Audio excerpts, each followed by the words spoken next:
אז ערן הוא היה בעבר סגן ראש המל"ל, דיפלומט בכיר, היה מעורב בהרבה מאוד פעילויות דיפלומטיות חשאיות וגלויות, מעורב בהרבה מאוד משאים ומתנים בכל הזירות האפשריות, ואני חושב כולל הזירות הצפוניות, ואני חושב שאין מישהו יותר בר סמכה בעצם בשביל לדבר איתנו קצת על מה קורה בזירות שלנו. אני בהחלט, כשאני אומר שלנו, זה כי באמת הזום הזה בחלקו הגדול יהיה ממוקד בתחום הזה. רוב האנשים שישנם פה הם באמת מהצפון, מהקהילות הצפוניות למיניהם, למרות שיש פה גם אנשים אחרים, וברוכים הבאים. אנחנו נתחיל בשיחה של ערן, הוא ידבר. ערן, כמה זמן אתה צריך כשיחה לפני שמתחילים שאלות? מה שנקרא, רק תעצור אותי. אני אתחיל ואתה תגיד באיזה שלב אתה רוצה לעבור אוקיי, לשאלות. בסדר.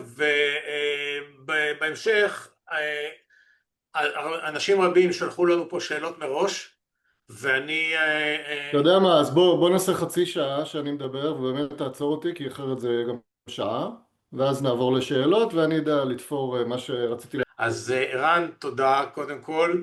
אני מציע אולי שבכמה מילים גם אתה תציג את עצמך, בטח יותר טוב כן, ממני. 100%. ערב טוב לכולם ולכולן, והמון תודה שבאתם, וראשית, ואורי, תודה רבה על היוזמה, ממש שמח. אין ספק שזה יותר קל לעלות בזום מאשר לנסוע עד אליכם, אבל אני לא מתלונן. אבל אתה מוזמן גם לבוא אלינו כן, כשאפשר ברור, יהיה. ברור. ראיתי כבר, כאילו, אני חושב שבכרטיס שלי יש יותר שם בצומת גומה מאשר כמעט כל אחד אחר. בהחלט היית.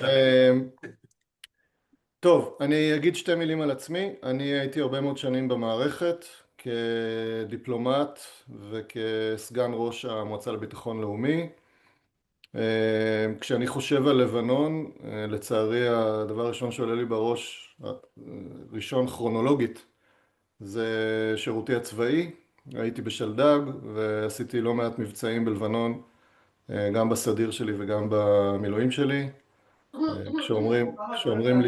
כשאומרים ליטני, אז האסוציאציה שלי לא, אני בזום. היא מערבים שעשינו בברך של הליטני, והאמת שזה היה גם ההיתקלות הראשונה שלי במחבלים, וזה דברים שנצרבים ולא שוכחים. לשמחתי לא היו לנו נפגעים והכל בסדר, אבל הרגנו איזה שני מחבלים, פעם ראשונה שראיתי גופה, מה שנקרא בתנאי קרב, לא שוכחים את זה. אז ראשית אני רוצה להביע את הערכתי לכל תושבי הצפון פה שיושבים שוב במקלטים וסובלים ונאנקים ושואלים את עצמם עד מתי. גם לי אין את התשובה של עד מתי, אבל אני אנסה ככל יכולתי לתת את הניתוח של המצב כפי שאני מבין אותו, וזה יעזור אולי גם לכם קצת לחשוב על התנאים שבהם זה יכול להסתיים וכיצד זה יכול להסתיים וכולי. אני חוזר רגע לביוגרפיה שלי בקצרה. אז אחרי שירותי הצבאי נכנסתי למשרד החוץ, עשיתי את קורס צוערים. תפקידי הראשון היה עוזר מנכ"ל משרד החוץ, בתקופה שבה לתפקיד הזה הייתה משמעות, ולא סתם משמעות אלא באמת משמעות היסטורית. זה היה ממשלת רבין, רבין היה ראש ממשלה, פרס היה שר חוץ, ואורי סביר, מנכ"ל משרד החוץ, היה ה-Chief Negotiator, גם מול הפלסטינים, ואחרי רצח רבין גם מול הסורים בוואי פלנטיישן. והייתה לי הזכות לעבוד איתו צמוד צמוד, ובעצם לראות איך בכלים מדיניים, ועם מדינאות נועזת ויוצרת, ועם דיפלומטיה חכמה, משנים את המציאות ועושים היסטוריה. לדורות. את מה שאנחנו קבענו בהסכמים האלה עם הפלסטינים בתחילת שנות ה-90, זאת אומרת לפני כבר למעלה מ-30 שנה, זה עדיין מכתיב את המציאות באיו"ש יותר מכל דבר אחר. עצם קיומה של הרשות הפלסטינית, אזורים A, B ו-C. אחר כך בתפקידי במל"ל הייתי מעורב גם ב-1701, תכף אני אדבר על זה, אפרופו המציאות בלבנון עכשיו. וההצעה הטריה שעכשיו ברק רביד פרסם, מי שעוד לא הספיק לראות, הצעת השלום הצרפתית, שכוללת בין היתר גם מחויבות מחודשת ל-1701, תכף נדבר על זה יותר לעומק. אז תפקידי הראשון היה עוזר המנכ"ל, אחר כך הייתי קונסול בסן פרנסיסקו, אחר כך חזרתי ועברתי למועצה לביטחון לאומי, הייתי שם 8 שנים, מחציתן כסגן ראש המל"ל, שאחראי על כל נושא מדיניות החוץ. עסקתי רבות בנושא של הגרעין האיראני, ובנושא הלבנוני והסורי, והפלסטיני כמובן, והדיאלוג אסטרטגי עם ארצות הברית, ועם רוסיה, ועם סין, ועוד הרבה דברים. אחרי זה חזרתי למשרד החוץ, הייתי ראש החטיבה לתכנון מדיני, וגם שם ניסיתי בעצם להביא את השיקולים המדיניים, את המימד המדיני, את כל הדברים האלה שעכשיו יותר ויותר אנשים מדברים עליהם. אני מניח שאתם ככה ערים לזה. שצריך מהלך מדיני משלים, שצריך רגל מדינית מסיימת, שצריך. אז אני ניסיתי בכוחותיי הדלים להפוך את זה באמת לחלק מהתהליכי קבלת החלטות. אני מדבר איתכם על השנים 2008 עד 2014, וזה היה קשה מאוד, ומה שנקרא הצלחתי רק חלקית, ועדיין הנושא הזה נשאר. עוד לפני שמדברים על הרצון הפוליטי או היעדרו של הרצון הפוליטי, או מישהו כמו נתניהו שהתפיסות שלו הן מאוד מאוד מסוימות, נקרא לזה בעדינות, אז גם בתוך הדרג המקצועי יש נחיתות מובנית של הגורמים המדיניים, הגופים המדיניים המקצועיים, שזה בעצם רק משרד החוץ והמל"ל, למול כל מערכת הביטחון לגווניה ולהסתעפויותיה. אולי ניגע בזה עוד מעט בהמשך. וב-2014 החלטתי לעזוב את שירות המדינה, ומאז אני פעיל בשלושה ערוצים וחצי. שלושת הערוצים, אחד זה הערוץ המדיני שאני פעיל בו כדיפלומט לשעבר. אני פעיל מאוד בהרבה מאוד מפגשים חשאיים עם הסעודים, עם הרבה מדינות ערביות ומוסלמיות אחרות, עם גורמים מערביים, ואנחנו מנסים לחשוב ביחד על פתרונות מדיניים לבעיות הביטחון האזוריות. אני אדבר על זה גם קצת בהקשרים שלפנינו. אני פעיל גם מאוד במחאה מהימים הראשונים שלה, מימי כיכר גורן, דרך בלפור ועד היום, גם בערוצי פעולה, הקמנו ארגון של יוצאי שלדג ויחידות מיוחדות נוספות, ועשינו הרבה מאוד פעולות רדיקליות, וגם בערוצי חשיבה ואסטרטגיה, מדבר הרבה כמובן בצמתים השונים וכו'. והערוץ הנוסף זה הערוץ העסקי, שבו יש לי חברת סטארט-אפ שעוסקת בשיתוף ציבור דיגיטלי, אני לא ארחיב על זה את הדיבור, מזה אני מתפרנס, וזה גם כן משהו שהוא מחובר לדברים אחרים שאני עושה, כי מדובר בסופו של דבר בשיתוף הציבור בתהליכי קבלת החלטות, שזה דבר שאני מאוד מאמין בו. ודבר אחרון זה באמת הפעילות הפוליטית, שעכשיו תופסת תאוצה. בעצם לפני 3 שנים יאיר הזמין אותי להצטרף אליו למסעו הפוליטי, כשהוא היה בראשיתו, אחרי שהוא הפסיד במרץ וככה חיפש את דרכו מחדש. והייתי במטה של יאיר עוד לפני שבכלל היה דמוקרטי, אני מדבר איתכם על ממש לפני 3 שנים, ובשלבים שהיו מאז. זהו, עכשיו בואו נדבר על העניין הצפוני, הלבנוני והמצב. אז אני אתחיל מהסוף, ממש עכשיו נחתה בוואטסאפ שלי, בערוץ של ברק רביד ובעמוד של חדשות 12, היוזמה הצרפתית החדשה למעשה הסכם שלום בין ישראל לבין לבנון. זה דבר שהתבשל כבר לא מעט זמן, ועכשיו תחת הלחץ והדחיפות והאיום, ובעצם כנראה כבר החלטה של נתניהו, שהוא דוחה את היוזמות של ממשלת לבנון וממשלות אחרות, ומורה לצה"ל לפלוש ללבנון בפעם המי יודע כמה, אז על הרקע הזה, מאוד מאוד, השיחה הזאת היא ככה נופלת בדיוק בתזמון טוב. אני, כמו שאמרתי לכם, הייתי מאוד מעורב גם ב-1701 וגם בהרבה דברים אחרים שקשורים לזירה הלבנונית. תקצר היריעה. אבל אחד הדברים האחרונים שעשיתי, אני מדבר איתכם על שנת 2012 כזה, לא זוכר בדיוק. אני יזמתי את סימון הקו הימי בין ישראל לבין לבנון. זאת אומרת, אני זיהיתי הזדמנות, בניתי מתווה שלם של איך נעשה את זה באמצעות תיווך אמריקאי, ומה יהיו היעדים שלנו, והפעלנו צוותים של מומחי מיפוי. יש המון סוגיות מורכבות שנוגעות לאיך מציירים את הקו הזה, ומה נקודת המגע שלו בחוף, עולם שלם של מורכבות מקצועית. וזה לקח 10 שנים של שיחות on and off, ובסוף, כמו שאתם יודעים, ממשלת השינוי בראשות לפיד חתמה על ההסכם הזה. אבל זה הקו הימי. כמו שאתם יודעים או לא יודעים, בין ישראל לבין לבנון אין גבול יבשתי מוכר. מה שיש זה הדבר שנקרא הקו הכחול, שהוא בעצם קו שהאו"ם סרטט אחרי שישראל יצאה מלבנון בשנת 2000. גיורא איילנד, שעבדתי איתו כשהוא היה ראש מל"ל, יש לו הרבה מאוד סיפורים על איך כראש אג"ת הוא סרטט ביחד עם נציג האו"ם. עברו ממש מטר לאורך כל הקו הזה וסרטטו אותו והתווכחו על כל סנטימטר לפה ולשם. אבל גם ישראל וגם לבנון שלחו לאו"ם מכתב שבו הם מכירות בקיומו של הקו הכחול, ככה זה נקרא, The Blue Line, אבל הוא לא קו בינלאומי מוכר, מכיוון שללבנון יש תביעות מישראל, תביעות טריטוריאליות לאורך הקו הזה, לא גדולות, אבל פה ושם. ויש כמובן את הסוגיה של חוות שבע, שאני לא אכנס אליה, אבל היא גם במשולש הזה שבין ישראל, סוריה ולבנון, היא נקודה שבמחלוקת. ומבחינת לבנון, בטח כל עוד חיזבאללה היה שם גורם משפיע, הם לא היו מוכנים לסמן את הקו. וסימון הקו הוא קריטי, מכיוון שהוא תנאי לכל הסכם שלום מלא בין כל שתי מדינות, כולל בין ישראל ללבנון. אחד הדברים הראשונים שעושים כשמנהלים משא ומתן וחותמים הסכם כזה, זה קובעים את קו הגבול.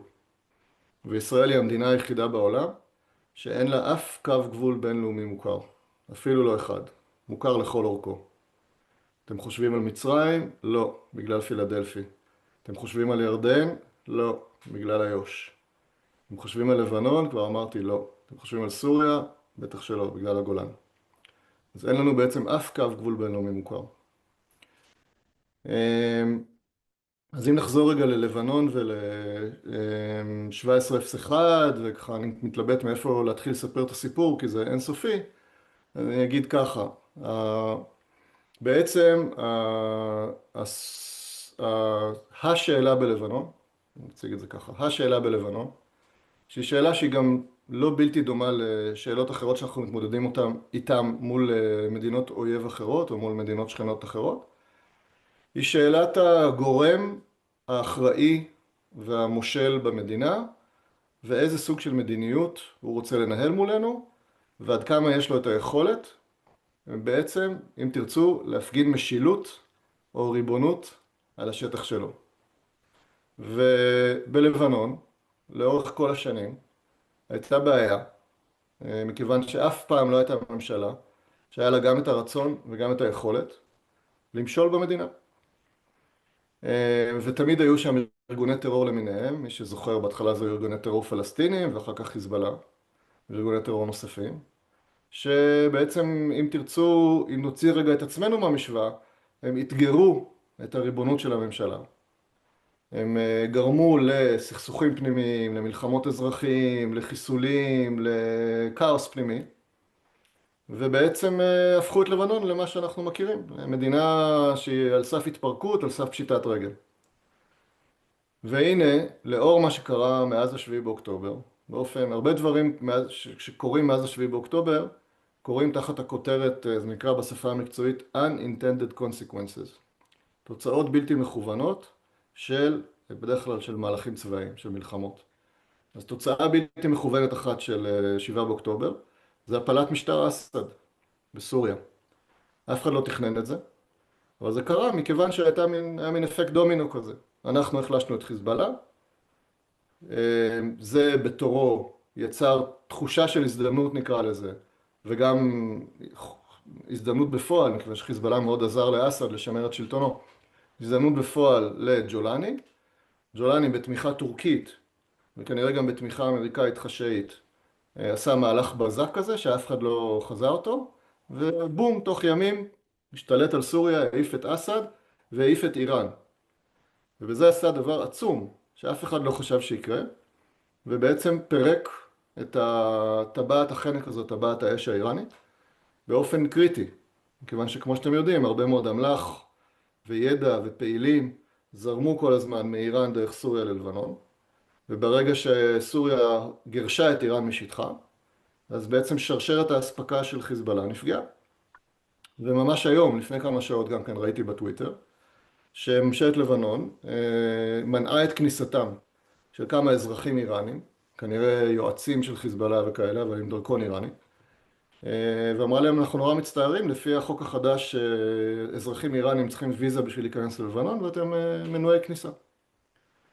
ולפני כמה ימים, לבנון הודיעה שהיא מוציאה מחוץ לחוק את משמרות המהפכה.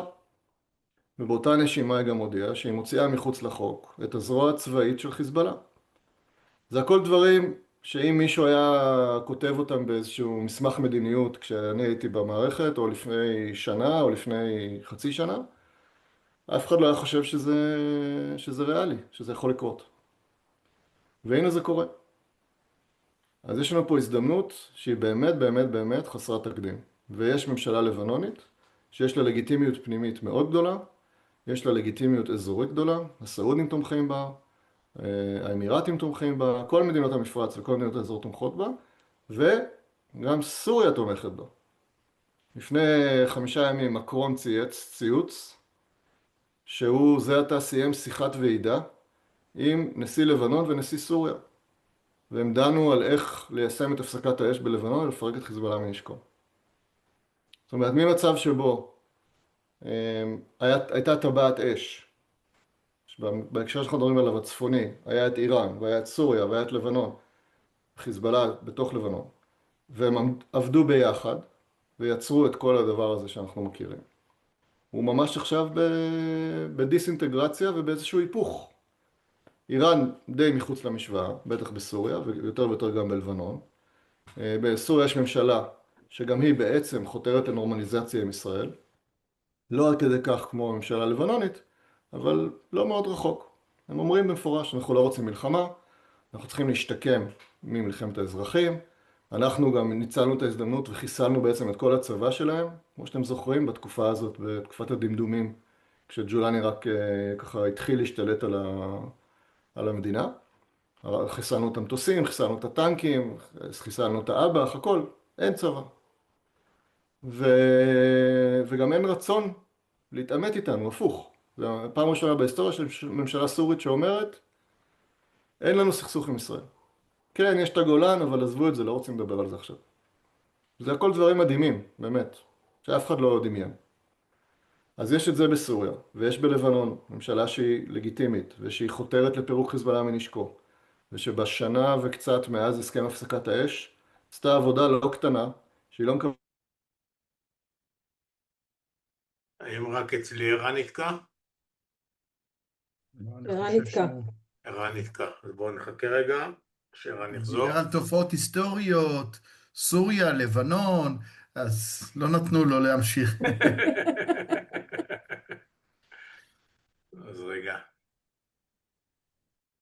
יש. מצאת? אוקיי. כן, אוי, נו. כן. שומעים אותי? יופי. כן. סליחה, יש לי פה בעיות אינטרנט. סבבה. בקיצור, אז כמו שהתחלתי להגיד, יש לנו ממשלה לבנונית, שכל ממשלה כשירה ישראלית הייתה משלבת ידיים איתה ועם כל הממשלות האחרות שרוצות לעזור לה, והייתה הולכת על יישום מהיר של הפסקת האש, הייתה מנצלת את העובדה שאיראן תחת אש, ושהאזור כולו נמצא בלהבות, לא נותנת לחיזבאללה לנצל את המצב הזה, ובעצם להעניק לעצמו לגיטימציה כביכול, בגלל שישראל שוב פולשת ללבנון, שזה מה שעלול לקרות. שתבינו, אתמול חבר סיפר לי, לפני איזה יום-יומיים ישראל הרגה, אני מקווה שבשוגג, איזשהו כומר בדרום לבנון, איזשהו כומר בכיר, שהיה מחובר גם להרבה גורמים אמריקאים. אז מיד בארצות הברית, שממילא יש שם זרמים עכשיו מאוד מאוד חזקים, שביקורתיים מאוד מאוד בלשון המעטה, כלפי נתניהו וממשלת ישראל, והעובדה שהם גררו את טראמפ למלחמה שהיא בעצם לא תואמת את האינטרס האמריקאי.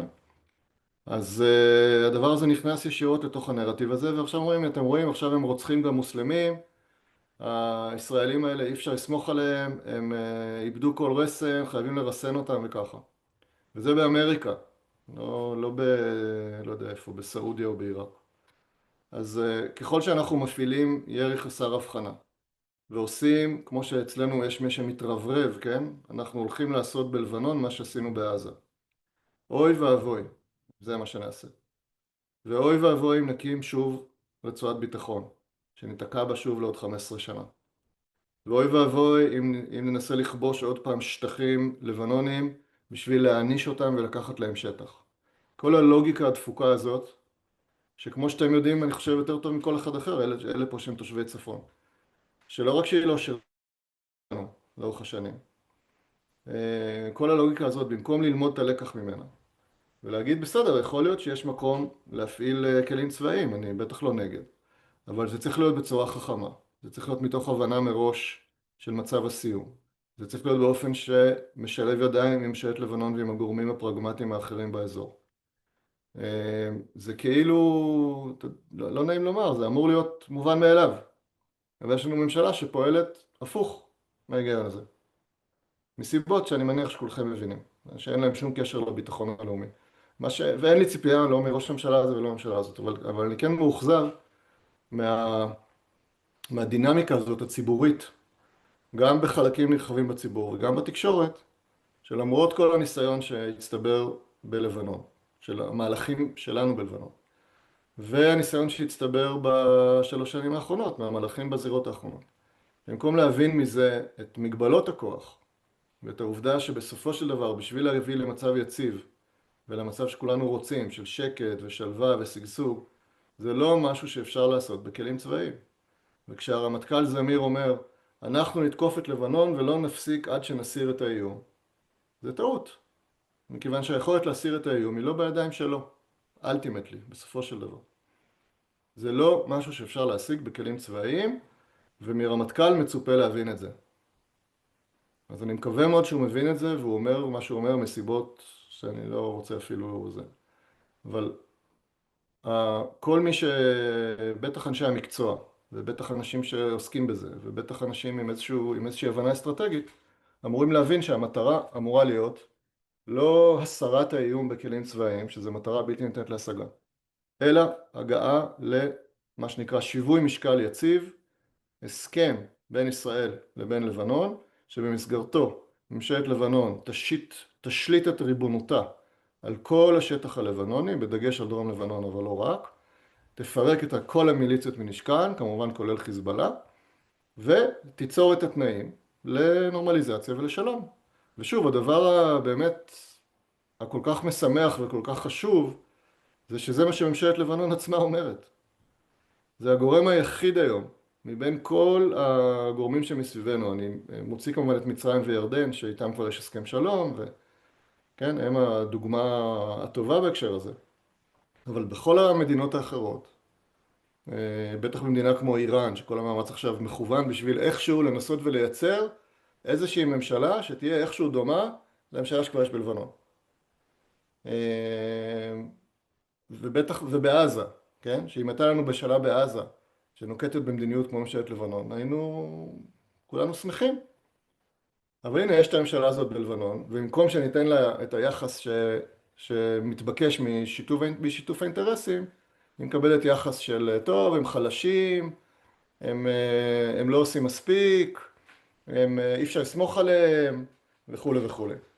עכשיו, זה נכון שהם לא עושים מספיק, אבל אנחנו לא חיים בפנטזי לנד, אנחנו חיים במציאות. וממשלת לבנון בסוף יש לה מגבלות ויש לה אילוצים. וכבר לפני למעלה מחצי שנה, בא השליח האמריקאי דאז, שבינתיים העיפו אותו מתפקידו, שכחתי את שמו, איזה טיפוס צבעוני כזה, פגשתי אותו באיזה כנס. ובא לממשלת נתניהו ואמר, תשמעו, ממשלת לבנון הם בסדר, אני מדבר איתם, יש לי יחסים טובים איתם, אני חושב שהם עושים כמיטב יכולתם, הם רוצים לעשות עוד, הם רוצים להמשיך את התהליך של פירוק חיזבאללה מנשקו, הם הגיעו בשעתו, זה היה אולי, לא יודע, 40-50%, הם רוצים להגיע ל-100, מדרום לליטני, של פירוק חיזבאללה מנשקו. אני מבקש מכם, תעשו חודש הפסקה בסיכולים הממוקדים שאתם עושים בשמי לבנון, ותפנו, כמחווה של רצון טוב, תפנו מוצב אחד מתוך ה5 מוצבים שהשארתם בלבנון. בעיניי דרישה סבירה לגמרי. אבל כמובן, נתניהו סירב לה. וכל הניסיונות לגרום לנתניהו לחזק את הלגיטימציה של ממשלת לבנון עלו בתור, כיוון שהוא לא רוצה ממשלה לבנונית לגיטימית, הוא רוצה המשך המלחמה. אז עכשיו אני מחבר שוב ממש לידיעה שנחתה עכשיו של ברק רביד עם היוזמה הלבנונית, הצרפתית-אמריקאית, או צרפתית, לא ברור שמה התפקיד של ארצות הברית. בעצם מה שהם אומרים, תראו, יש לנו כמה דברים שהם צריכים להיות הבסיס להתקדמות. האחד זה הסכם הפסקת האש, שאתם הישראלים חתמתם לפני שנה, והוא הסכם שלכאורה נותן לכם על הנייר, הוא נותן את מה שאתם רוצים. יש שם תהליך לפירוק חיזבאללה מנשקו, יש שם כל מה שאתם רוצים.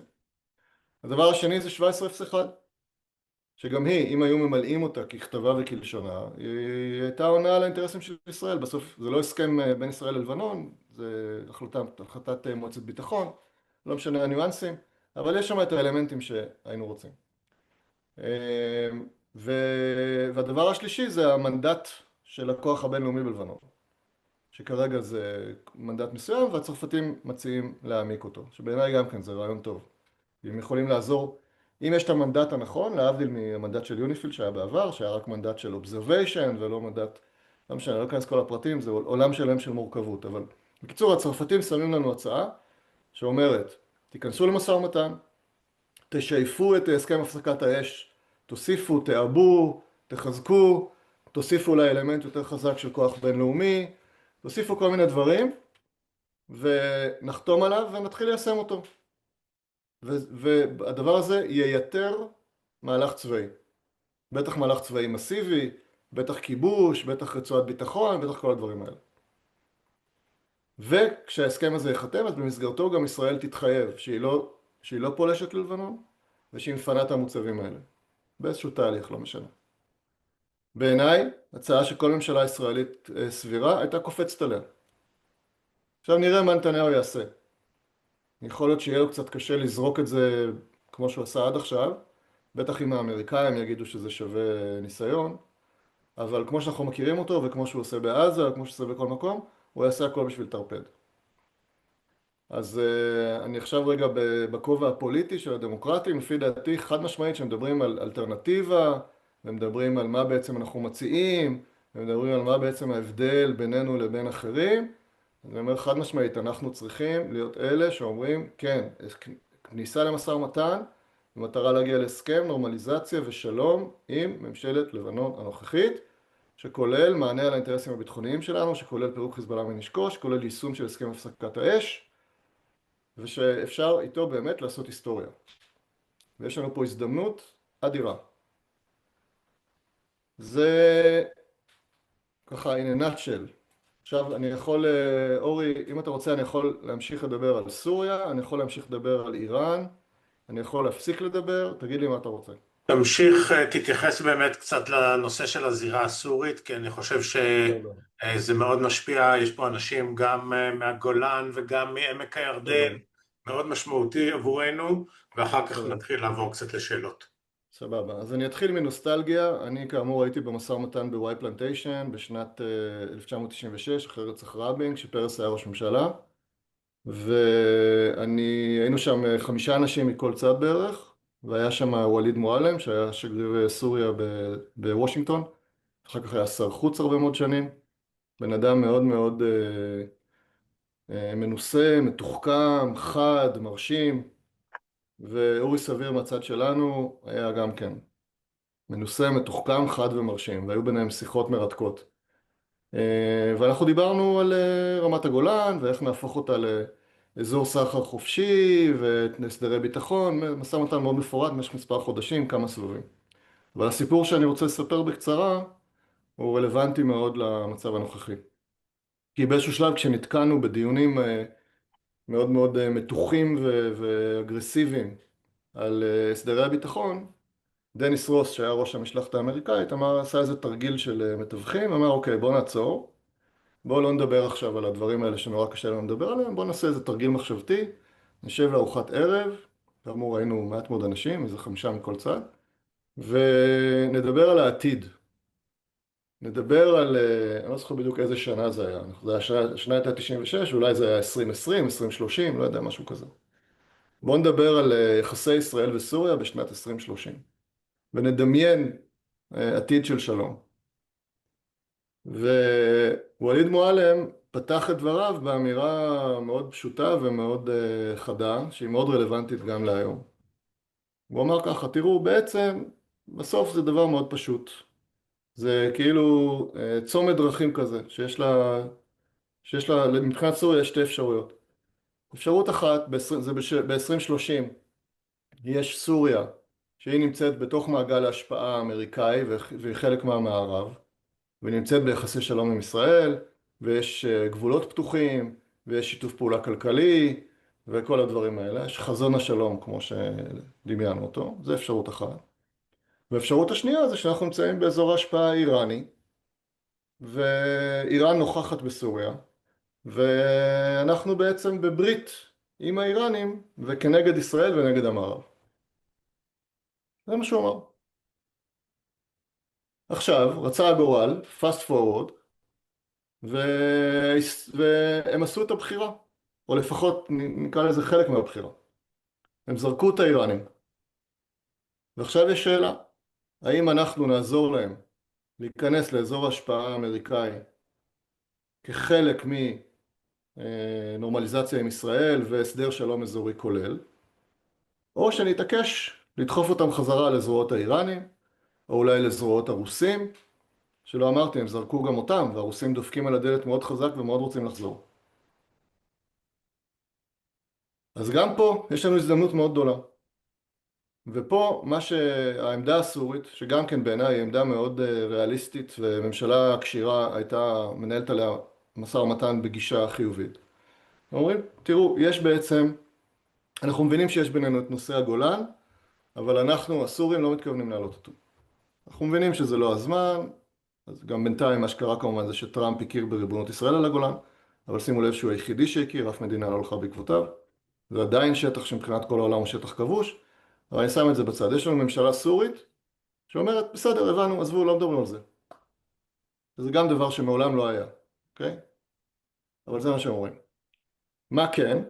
הם מבקשים, בואו נחדש את הסכם הפרדת הכוחות מ-1974, שהוא היה, חוץ מהסכמי השלום או לא חוץ, סליחה, הוא ההסכם המדיני ביטחוני שיש לנו עם איזושהי שכנה שלנו, שהחזיק מעמד הכי הרבה זמן.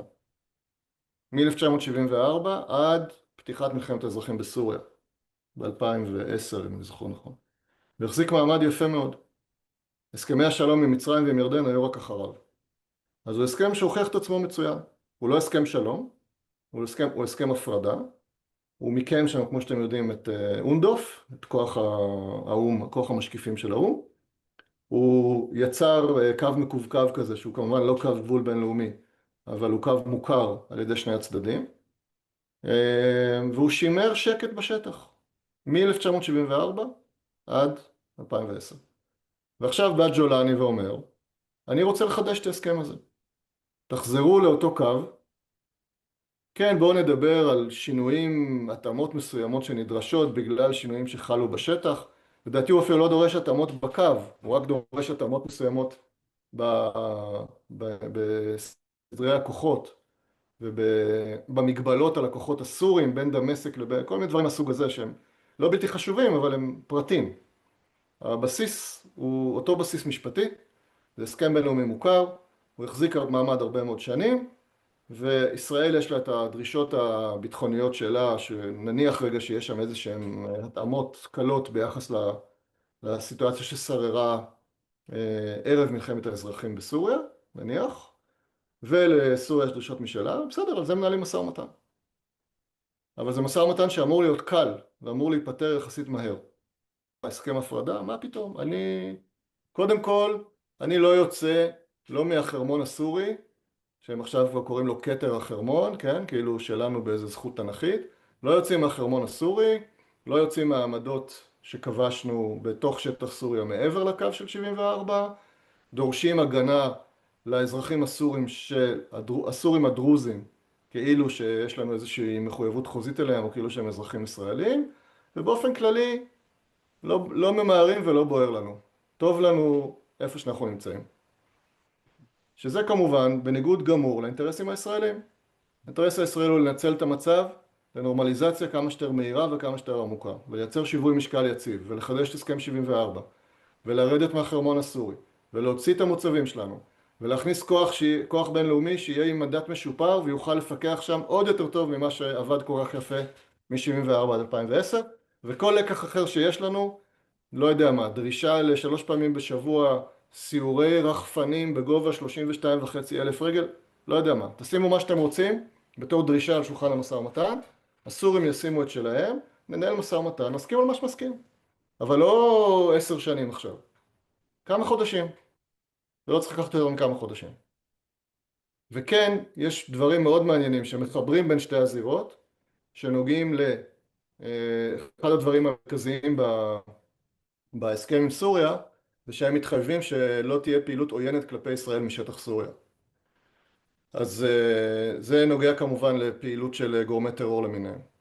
ויש עולם שלם של גבול סוריה-לבנון, שפה יש אינטרס, יש כמה דברים האמת, ככל שאני חושב על זה, יש פה מורכבויות, אבל הן לא חייבות לבוא לידי ביטוי מיד.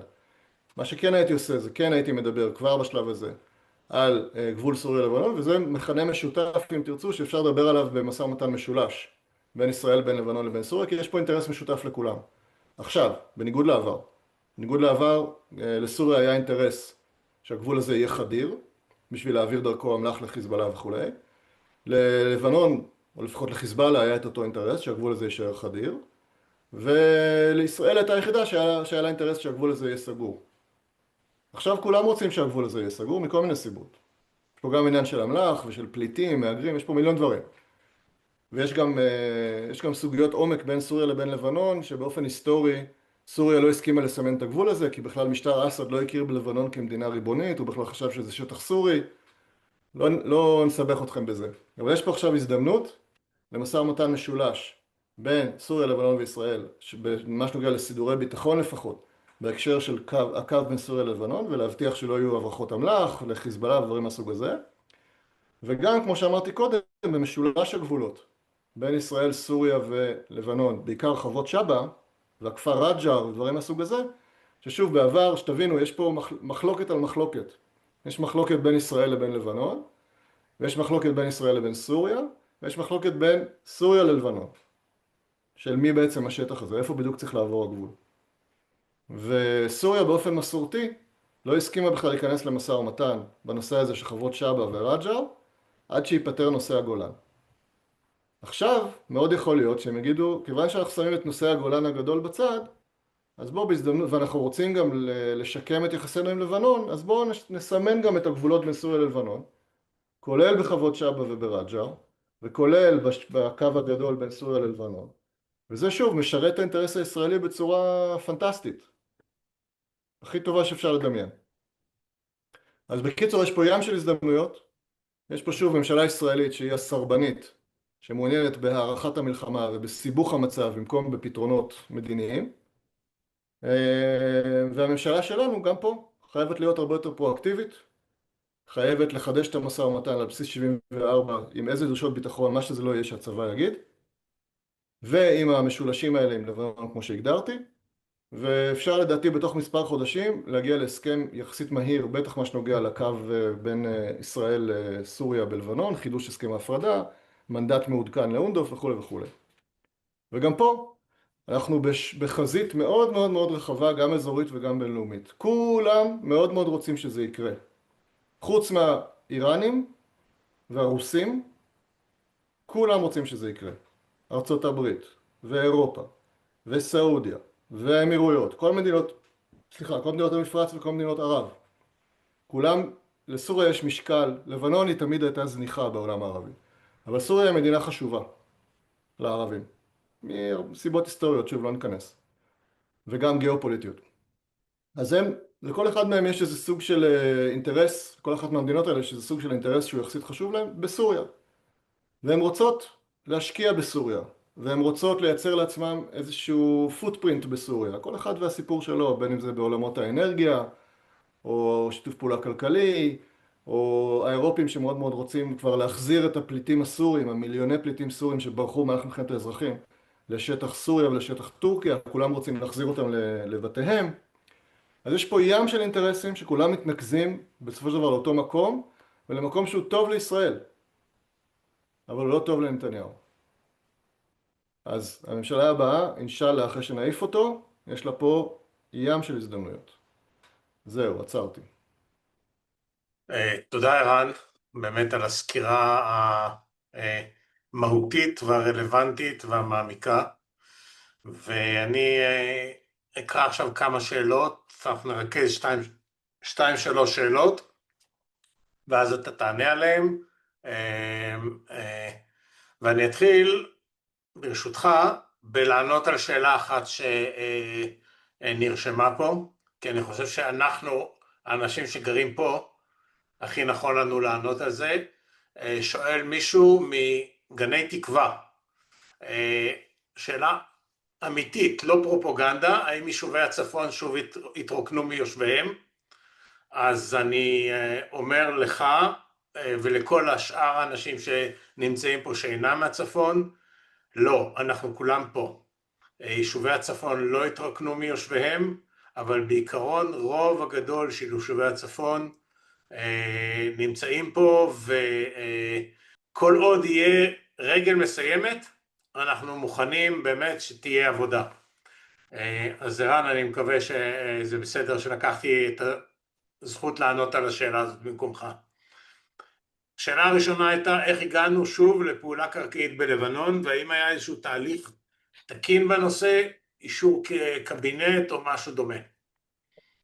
שאלה מצוינת, ממש הרמה להנחתה. התשובה הקצרה היא כמובן שלא. אנחנו כבר מזמן לא בסיטואציה שבה יש הליך תקין של משהו, וכל המלחמה הזאת נעשתה בהליך שהוא לחלוטין לא תקין. נדבר עוד על מלחמה עם איראן, עוד לפני אפילו שאנחנו מגיעים למלחמה עם לבנון. ומה שנקרא, על פי פרסומים גלויים, זה לא שאני צריך לדבר בשביל זה עם איזה מישהו שהיה בקבינט, על פי פרסומים גלויים, מה שקרה זה שנתניהו בפורום לא סטטוטורי, לא מחייב, לא חוקי, שהוא נכחו בו, השד יודע מי, איזה שרים בדיוק, אבל לא בקבינט, ביחד עם בכירי הצבא ומערכת הביטחון, תכנן במשך חודשים את המלחמה הזאת, סגר מה שסגר עם האמריקאים, כל זה מאחורי גבו של הקבינט, שכנראה לא הביע מחאה, כי כל השרים שם הם דחלילים, והם מזמן כבר הפסיקו למלא את תפקידם, או אפילו לבקש למלא את תפקידם, או לדרוש למלא את תפקידם. ואז איזה יום לפני המלחמה הוא עשה משאל טלפוני בקרב שרי הקבינט, אמר להם, האם אתה בעד או נגד המלחמה, הציגו להם בטח איזה, לא יודע מה, איזה 2 שקפים, וזהו, ככה יצאנו למלחמה. בניגוד לחוק כמובן. זה עוד אחד הדברים שהממשלה הבאה תצטרך לעשות בזה סדר, לעגן באופן מחייב איזה תהליכי עבודת מטה ותהליכי קבלת החלטות חייבים להתבצע לפני שיוצאים למלחמה.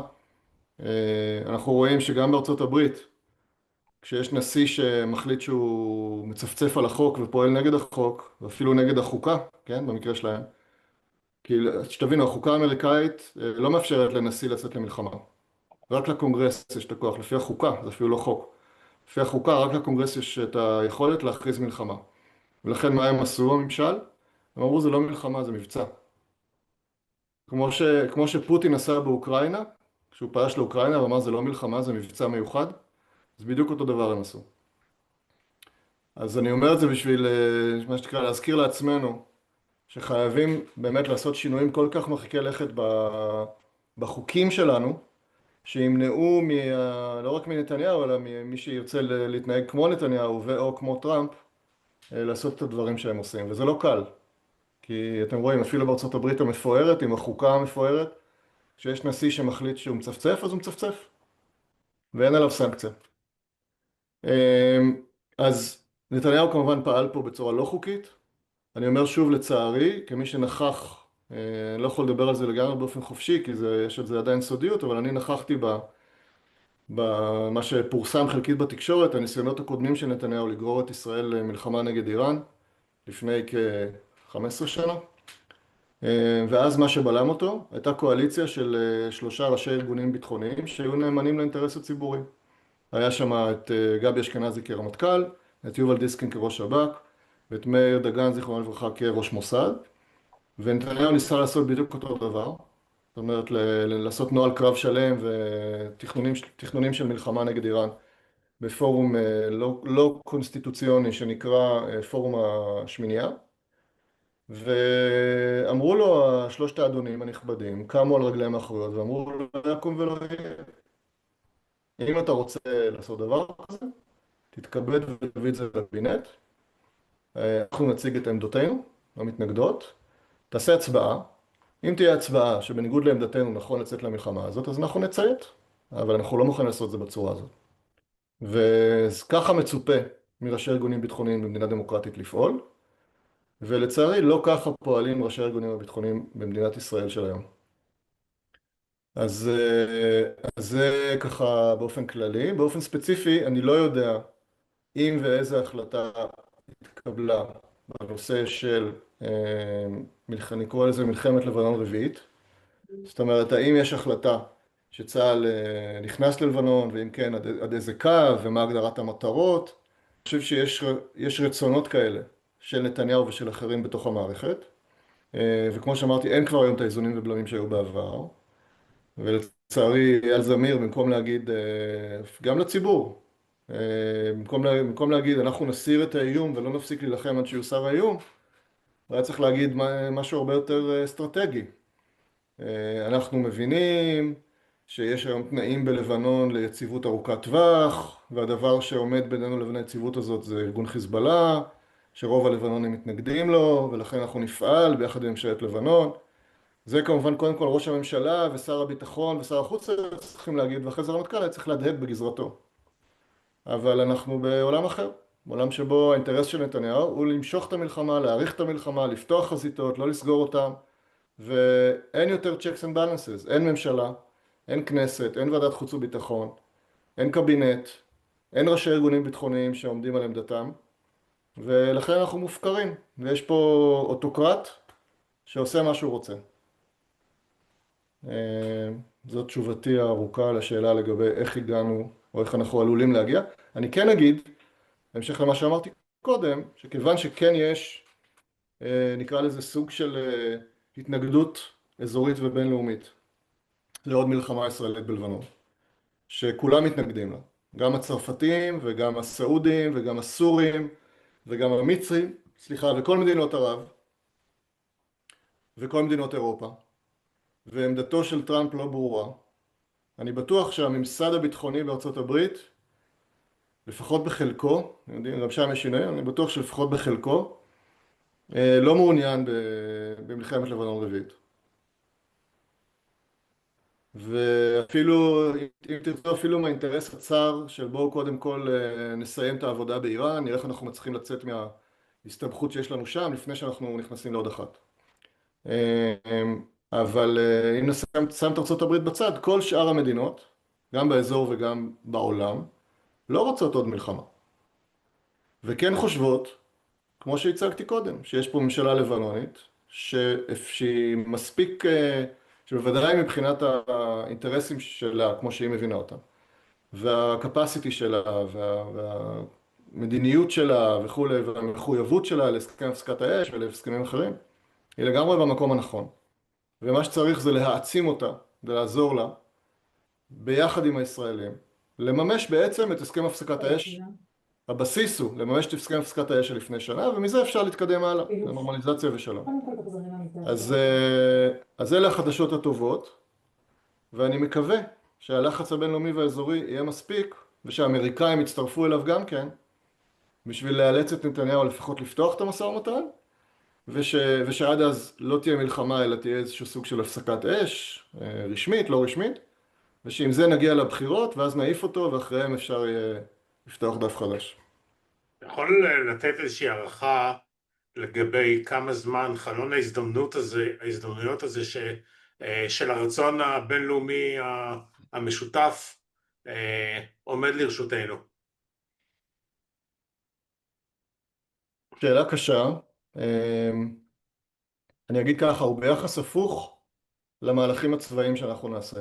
זאת אומרת, ככל שאנחנו נעשה מהלך צבאי יותר דרסטי, ככל שאנחנו נגיד, נאמר ונצהיר ונעשה, שאנחנו הולכים לרצועת ביטחון, שאנחנו הולכים לכבוש שטח מלבנון ולא להחזיר אותו, שאנחנו לא סומכים על ממשלת לבנון ואנחנו הולכים לפרק את חיזבאללה ונשקוף בעצמנו, ואנחנו הולכים לממש את דוקטרינת הדחיה, כמו שלצערי אמר איזנקוט. כל עוד אנחנו אומרים את הדברים האלה, זה רק פוגע ביכולת שלנו לעבוד עם הגורמים באזור ובעולם. והם יתחילו לראות אותנו כחלק מהבעיה, ולא כחלק מהפתרון. צריך לומר ביושר, הם כולם רואים את נתניהו כחלק מהבעיה. הם רואים פוטנציאלית את הממשלה הבאה בישראל כחלק מהפתרון, אבל את נתניהו הם לגמרי רואים כחלק מהבעיה. ואחד הדברים שאני הייתי רוצה שיקרו, זה שיהיו יותר ויותר הצהרות של, לא רק של יאיר גולן, אלא גם של עוד ראשי אופוזיציה, שלצערי לא מבין בדיוק מה עובר להם בראש, ש... שידברו גם כן בכיוון הזה, כיוון של אלטרנטיבה לנתניהו, ולא בכיוון שבעצם הוא חיקוי דהוי ועלוב של נתניהו, מכל הסיבות הלא נכונות. כן. זהו. אה, יש פה כמה שאלות שפחות או יותר חוזרות על עצמם, באמת מאנשים שחיים ממש על הגבול. האם זה בטוח כרגע להישאר פה? האם אנחנו עומדים בפני סכנה אמיתית מוחשית של איזשהו כוח רדואן שפתאום יגיע לפה? ו... אוקיי. אז פה, קודם כל אני באמת רוצה להיות זהיר, ואני אומר מראש, אין לי שום מידע פנימי. זה לא שיש לי איזה קו אדום לפיקוד הצפון, ואני רגע מתייעץ איתם מה מצבו של כוח רדואן, ולצערנו אנחנו גם יודעים שהיו לא מעט הפתעות גם בפיקוד הצפון. אז אני חושב שהיום הם יודעים יותר בוודאות מה שהם ידעו בעבר, אבל זה מעניין באמת מה היה אומר אם היה פה עכשיו אלוף פיקוד צפון או הרמטכ"ל, מה הם היו אומרים על הדבר הזה. אני מניח שאפילו הם היו ככה נזהרים, אומרים, תשמעו, ככל שידוע לנו, אין שום סכנה כזאת ואין שום כוחות כאלה וכו' וכו', אבל you never know. מה שבטוח שהם ערוכים בכוחות הרבה יותר גדולים ממה שהם היו בעבר, והם כאילו יוצאים מנקודת הנחה שכן, יש דברים שהם לא יודעים וכו'.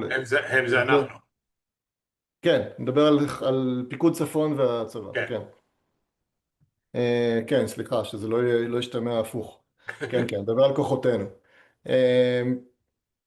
אז, אז אני אגיד ככה, מבחינת האיום של פלישה קרקעית משמעותית, אני לא חושב שזאת הבעיה.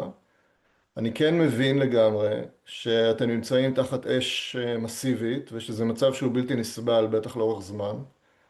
ואני מבין גם את הדילמה, נקרא לזה, של מקבלי ההחלטות לגבי כן פינוי, לא פינוי, ואת ההחלטה לא לעשות פינוי, לפחות לא בשלב זה. אני מבין שכן יש מחשבות על התרעננות, על כל מיני דברים מהסוג הזה, שיש דיונים לגבי הדבר הזה.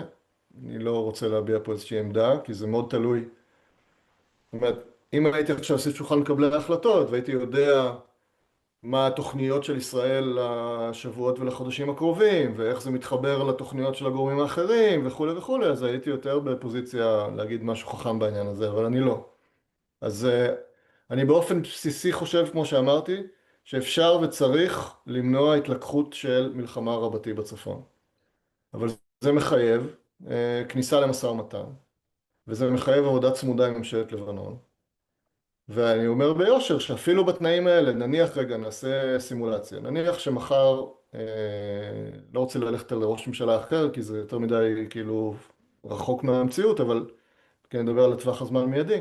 נניח שמחר נתניהו משנה את עמדתו, לא משנה מאיזה סיבה, אומר אוקיי, יאללה, הולכים למשא ומתן, שולח את דרמר, שהוא החזיר אותו עם כל הניגודי עניינים, ועם כל גם כן דבר שערורייתי בטירוף, שלוקח בן אדם שלא מחובר לשום גוף, ושפרש משירות המדינה, ושיש לו ים של ניגודי עניינים, ומקבל כסף מהשד יודע מקטר, מדינות אחרות, והוא שם אותו עכשיו לנהל את המשא ומתן עם לבנון.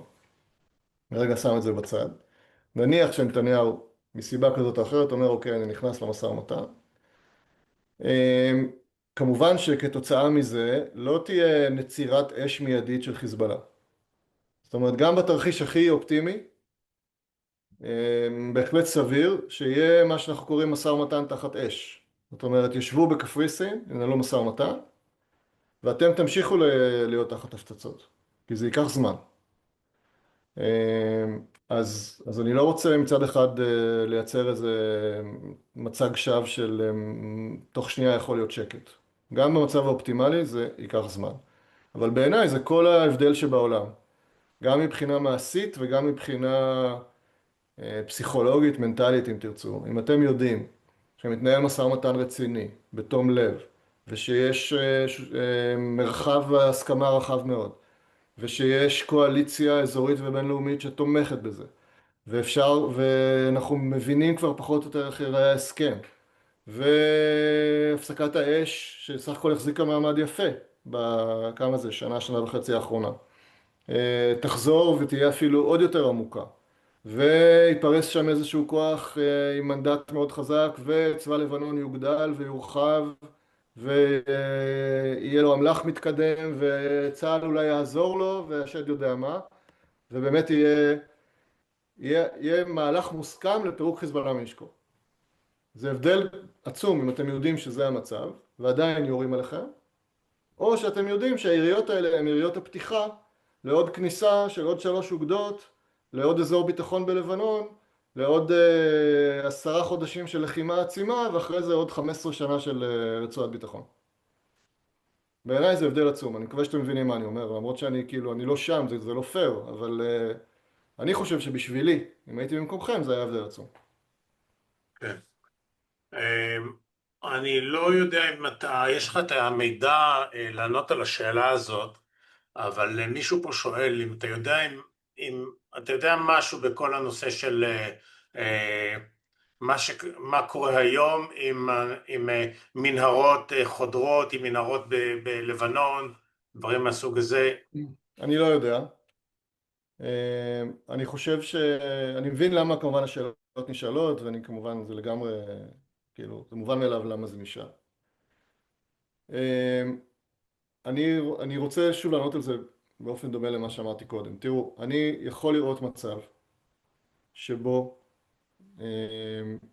יש בתוך מספר חודשים פריסה של צבא לבנון מתוגבר, משודרג לדרום לבנון, והשתלטות שלו על השטח, וניקוי טוטלי של השטח מחיזבאללה ומארגוני טרור אחרים,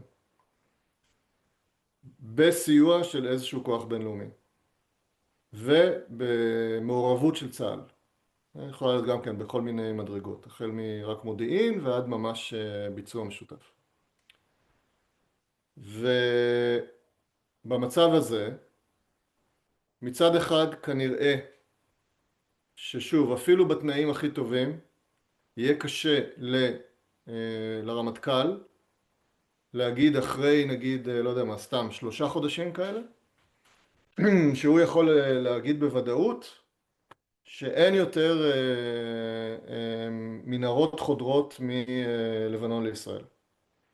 כי כמו שאתם זוכרים, זו אמירה שנאמרה כבר כמה פעמים בעבר, ואחרי זה התברר שהיא הייתה ללא כיסוי. אז אני חושב שהפעם היא תוכל להיות עם יותר כיסוי, ועדיין, אם אנחנו לוקחים בחשבון שגם בעזה, עם כל ההבדלים, אני חושב שאפילו בעזה, אפילו היום, הצבא נזהר מלהגיד שאין בשום מקום מנהרה חודרת, למרות שזה גבול הרבה יותר קטן, והטופוגרפיה הרבה יותר קלה, והישיבה שלנו שם הרבה יותר חזקה, ואנחנו שולטים משני צידי הגבול. אני חושב שעדיין, יכול להיות שהם אומרים את זה, אני מודה שאני לא סגור ב100% אם הצבא אומר באופן חד משמעי, בטוח שאין שום מנהרה חודרת בשום מקום, אבל גם אם הם אומרים את זה, אתם מבינים שזה נאמר אחרי 2.5 של מלחמה ושל ניקוי וכל מיני דברים שאין לגמרי בלבנון, וגם גם המימדים של הגבול בלבנון הם גדולים יותר, וגם הטופוגרפיה והגיאוגרפיה והגיאולוגיה הן הרבה יותר קשות, ולכן אני חושב ששוב, הצבא ייזהר מלהגיד גם בעוד כמה חודשים אנחנו בטוחים ב1000% שהם מנהרה חודרת. אבל זה לא הפואנטה בעיניי. הפואנטה היא שאם אתם יודעים שמהצד השני של הגבול יושב צבא שהוא לא צבא עוין, אלא צבא שמחויב לשמירה על השקט. זאת אומרת, בקיצור זה יהיה דומה לצבא מצרים וצבא ירדן, ולא למצבים שהיו קודם בלבנון או למצב שיש עכשיו בעזה. אם זה יהיה המצב, אז זה הערובה הכי טובה לשקט. גם אם לא יהיה מישהו שידע לעמוד ולהגיד לכם בקול בטוח מול המיקרופון שאין אף מנהרה חודרת. כן. אני אשאל עכשיו עוד איזושהי שאלה, ואני מזמין, איך אתה מבחינת הזמן, ערן? אני בסדר. אתה בסדר. אם יש אנשים שרוצים גם לשאול שאלות שלא נשלחו מראש, אז אם אתם מכירים, יש לנו בריאקשנס, יש אפשרות להרים יד, תרימו יד בצורה ככה, כזאת, יד כזאת, ששמה אתכם בתור, ואז אנחנו נדע, אנחנו ניתן לשניים שלושה אנשים לשאול שאלות. זה גם הדרך שלי לפתוח לכם את המיוט, אז זה ממש חשוב שנראה את היד הזאת. אני עכשיו אוריד את שלי. ערן, שואלים פה שתי שאלות שמתחברות, אני חושב. אחת, זה איך אנחנו יכולים לעזור לממשלת ישראל להחליט שהיא הולכת על משא ומתן ולא על מלחמת דרום לבנון 4, 5 או 6 או 7. והשאלה השנייה שהיא לאו דווקא לגבי, אני חושב שהיא לא נשאלה דווקא לגבי המלחמה, מה אני כפרט יכול לעשות כדי להשפיע על המצב. ופה אני הייתי רוצה שתתייחס גם להיבט היותר גדול שלנו כדמוקרטים, שלנו כפעילים, שלנו כאנשים שרוצים וצריכים לעשות פה שינוי ולהחליף את הממשלה הזאת. לגבי השאלה הראשונה, אני ישבתי לפני יומיים באיזה פאנל בחדשות 13 והיה שם איזה סגן ראש עיריית קריית שמונה, אני לא זוכר את שמו, בחור נחמד, והוא הסביר לי בלהט שחייבים להיכנס שוב וחייבים לכבוש וחייבים רצועת ביטחון. אז ככל שיהיו יותר אנשים שהם בפוזיציה דומה מבחינה זאת, שאו שהם נגיד תושבי הצפון, או שהם נושאי תפקידים בצפון מסוגים שונים, מוניציפלי או אחרים, והם יושבים באולפנים, או מביעים עמדות ברשתות חברתיות, או בכלי תקשורת, או איפה שזה לא יהיה, ומדברים על הדבר הזה, כן ייטב. כרגע יש קול די אחיד שתומך בקו של הממשלה, כולל מכיוון נציגי, נקרא לזה, תושבי הצפון. אז אני רוצה רגע להבהיר, כן. זאת אומרת, ככל שאתה אומר שהפאנליסט שהיה שם תמך בלהיכנס להילחם, כן.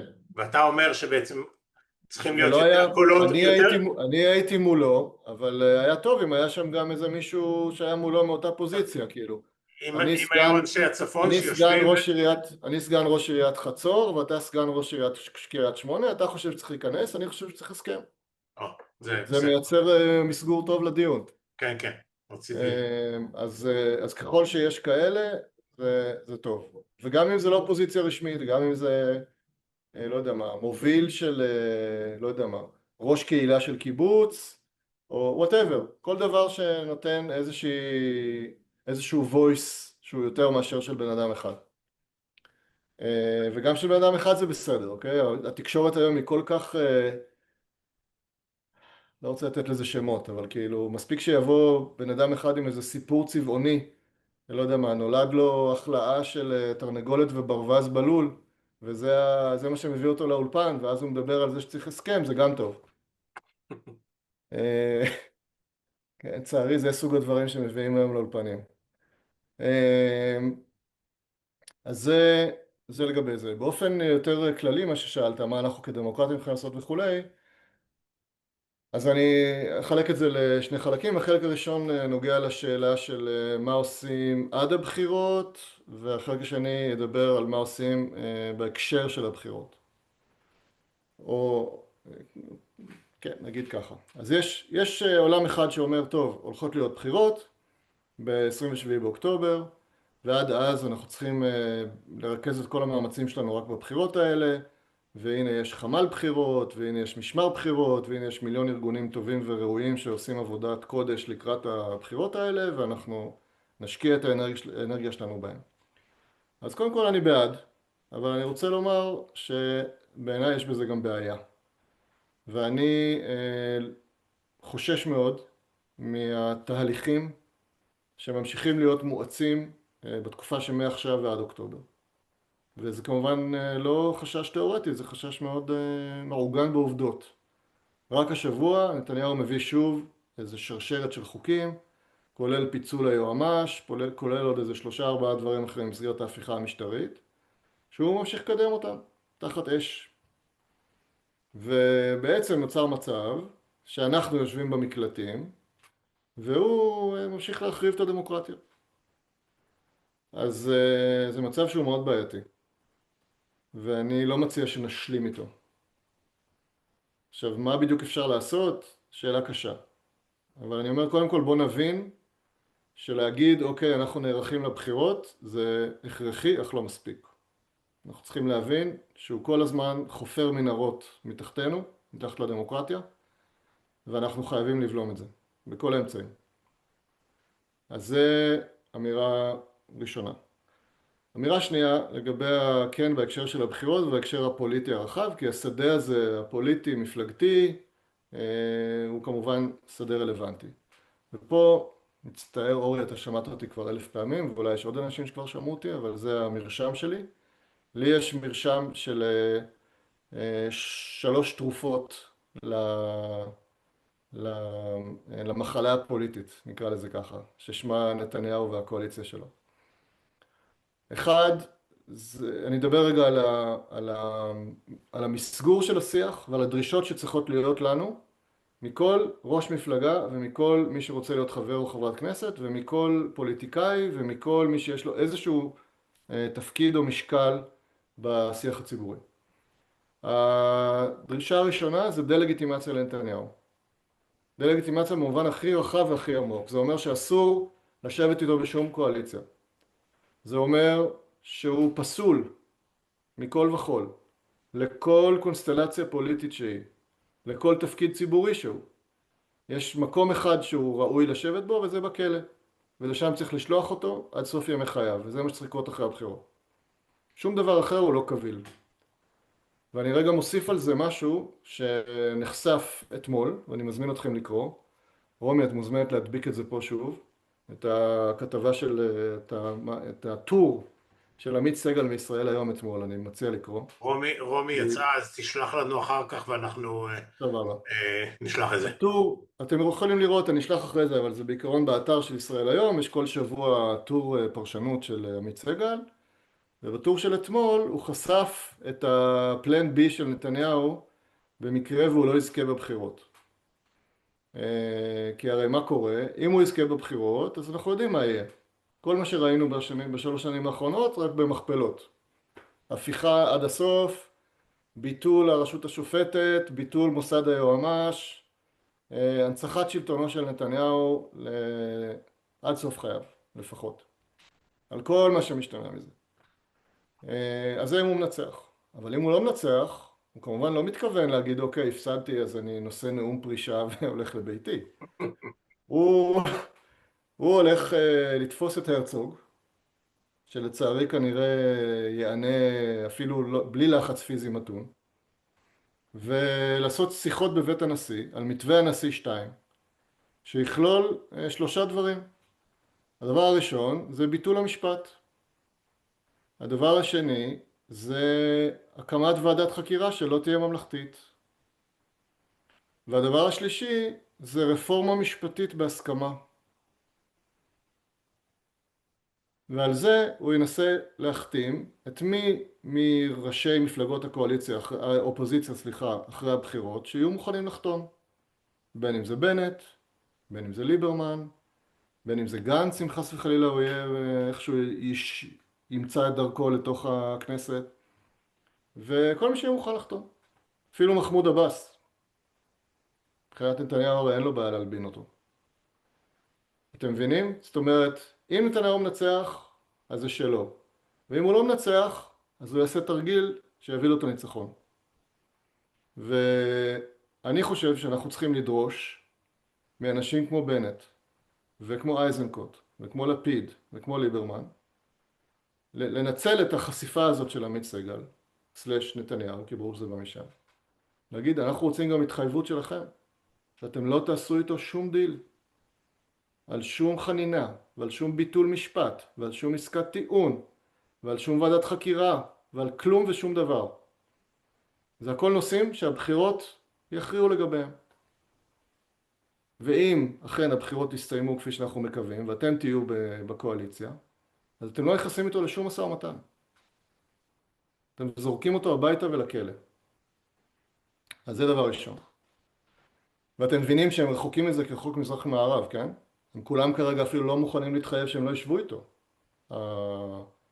המלאכים האלה. בנט חוזר על אותם מילים שהוא אמר לפני הבחירות הקודמות, אני בא להחליף אותו. באמת תודה. גם אז באת להחליף אותו וניהלתי אותו משא ומתן אחרי הבחירות. והוא יעשה אותו דבר שוב. ואתם מכירים בטח כל מיני אנשים טובים משלנו שמתלבטים בין בנט לדמוקרטים ואומרים אולי נצביע בנט, הוא יחליף אותו. אז תסבירו להם, אפרופו דברים שאתם צריכים לעשות, תסבירו להם שכל לבנט זה בסבירות די גבוהה כל לנתניהו. בדרך כזאת, בדרך אחרת, בין אם הוא ילך איתו לקואליציה, בין אם הוא יעשה איתו דיל מושחת כזה או אחר אצל הרצוג, ויסביר שזה לטובת המדינה, והוא לא סטה מהעמדות שלו ומההתחייבויות שלו, כי הוא לא אמר שהוא לא יישב עם נתניהו, והוא לא אמר שהוא נגד רפורמה משפטית. זה בנט. אז זה דבר ראשון, דה-לגיטימציה לנתניהו. דבר שני זה לגיטימציה לערבים. לגיטימציה מוחלטת לערבים. באותו אופן שהדה-לגיטימציה לנתניהו היא מוחלטת, הלגיטימציה לערבים היא מוחלטת. מה זה אומר? הם קשרים לכל דבר, כל מפלגה ערבית הוא בדיוק כמו כל המפלגה לא ערבית, שום הבדל. זה המשמעות של מדינה דמוקרטית ושל מגילת העצמאות. וזה אומר, תבינו רגע את הפואנטה. בכל סקר, מהמאות ואלפי סקרים שנעשו, מאז הרביעי לינואר 23, שהממשלה הזאת קמה, וביתר שאת מאז השמיני לאוקטובר 23, אחרי השבעה לאוקטובר, בכל הסקרים האלה, יש גוש חוסם כל עוד הערבים נחשבים כחלק ממנו. זאת אומרת, בכל מצב יש יותר מ-61 קולות של הגוש שהוא נגד נתניהו, כולל הערבים. זה העובדה הכי חשובה בפוליטיקה הישראלית. יש גוש חוסם נגד נתניהו, שאומר שהוא לא יכול להקים ממשלה. לא יעזור לו כלום. הוא יכול לנסות לערער על תוצאות הבחירות, מה שסביר להניח שהוא יעשה מצב כזה, אבל הוא לא יכול להקים ממשלה. זה הדבר הכי חשוב. הבנטים והלפידים והאייזנקוטים, במקום למנף את זה, הורגים את זה. אומרים לא, לא, אנחנו... אייזנקוט קצת מגמגם, אבל בנט אומר לא, לא, הם לא יכולים להיות שותפים לגוש חוסם.